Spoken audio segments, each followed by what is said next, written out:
ایک طرف آپ نے یہ پیغام دیا، دوسری طرف قریش کو مختلف طریقوں سے متاثر کرنے کا عمل بھی شروع ہو گیا۔ بنی کنانہ کا ایک شخص مکہ سے روانہ ہو کر حدیبیہ پہنچا تاکہ یہ معلوم کرے مسلمان کس لیے آئے ہیں۔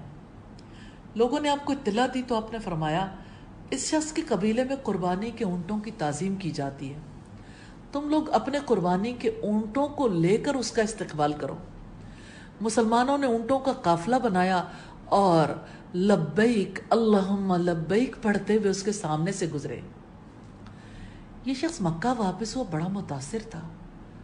اس نے قریش سے کہا، مجھے یقین ہے مسلمان صرف کعبہ کی زیارت کے لیے آئے ہیں۔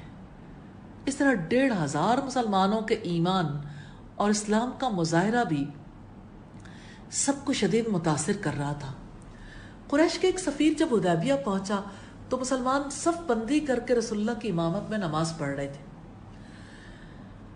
آپ دیکھتے ہیں اور جانتے ہیں کہ نماز کا نظم و ضبط کا منظر کیسا ہوتا ہے۔ اتنا مرعوب ہوا، واپس ہو کر قریش سے کہا، اتنا زبردست اتحاد ہے، ساری کی ساری قوم محمد کے ایک اشارے پر حرکت کرتی ہے۔ ایک سفیر نے دیکھا کہ جب رسول اللہ وضو کرتے ہیں تو مسلمان دوڑتے ہیں اور پانی زمین کے گرنے سے پہلے اپنے ہاتھوں میں لیتے ہیں۔ جب محمد بولتے ہیں سب کی آوازیں پست ہو جاتی ہیں۔ وہ ادب اور تعظیم کی وجہ سے ان کی طرف دیکھتے تک نہیں۔ سفیر نے واپس ہو کر قریش سے مسلمانوں کی اس وفاداری اور محبت کا ذکر کیا، وہ بھی سخت مرعوب ہوئے۔ بدیل بن ورقہ الخزائی کے ذریعے جب یہ پیغام قریش کو پہنچا تو ان کے ایک شخص عروہ بن مسعود نے تقریر کی، یہ البدایہ والنہایہ کی روایت ہے، اے میری قوم، کیا تم میں سے کچھ لوگ میرے والد کے برابر نہیں؟ لوگوں نے کہا، کیوں نہیں؟ عروہ نے کہا، کیا تم میں سے کچھ لوگ میری اولاد کے برابر نہیں؟ لوگوں نے کہا، کیوں نہیں؟ عروہ نے کہا، کیا تمہیں میرے اوپر شک ہے؟ لوگوں نے کہا، نہیں۔ عروہ نے کہا، اس آدمی نے تمہارے سامنے ایک بہترین تجویز پیش کی ہے، اس کو مان لو، مجھے جانے دو کہ میں اس سے بات کر لوں۔ آپ نے اعلان کر دیا، قریش جس چیز کا بھی مطالبہ کریں گے میں مان لوں گا۔ پھر جنگ بندی کا معاہدہ لکھا جانے لگا۔ طرح طرح سے انہوں نے جاہلی حمیت کا مظاہرہ کیا۔ مسودے سے محمد رسول اللہ کو مٹا کر محمد بن عبداللہ لکھوایا۔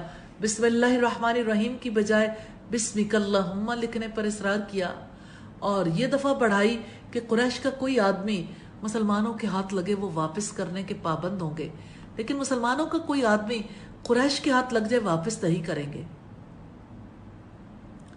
انہوں نے یہ بھی اجازت نہیں دی کہ اس سال مکہ جا کر مسلمان عمرہ کریں۔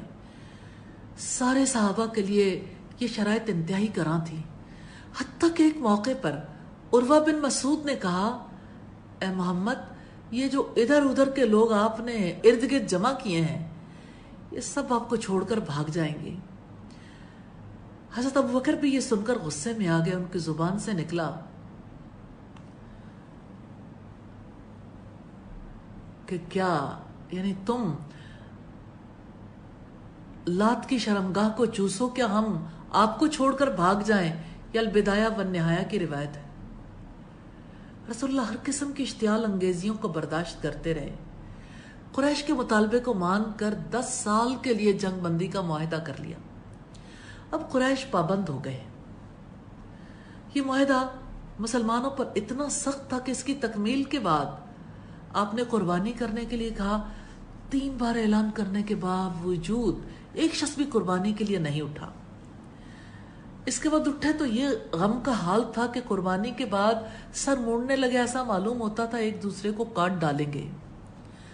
مگر دب کے کیے جانے والے معاہدے کے اتنے عظیم و شان فوائد حاصل ہوئے، شمار نہیں کیا جا سکتا۔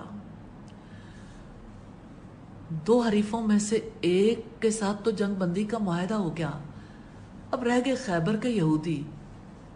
مسلمان دونوں سے تو نہیں نبٹ سکتے تھے، ایک پر حملہ کرنا دوسرے کو موقع دینا تھا کہ پیچھے سے آ کر مدینہ میں گھس جائیں اور مسلمانوں کے مرکز کو برباد کر دیں۔